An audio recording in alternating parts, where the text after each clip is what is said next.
আসসালামু আলাইকুম প্রিয় দর্শক, আপনারা স্ক্রিনে যে গাভীটি দেখতেছেন, গাভীটি একটি বিভিন্ন ধরনের পরজীবী দ্বারা আক্রান্ত একটি গাভী।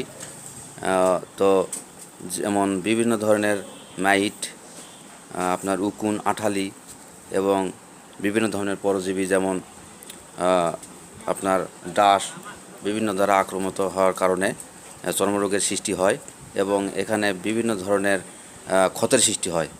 দেখেন, আপনারা দেখতে পাচ্ছেন বিভিন্ন ধরনের ক্ষত সৃষ্টি হয়ে গেছে এবং গাভীটি এখন একটি জরাজীর্ণ অবস্থায় আছে।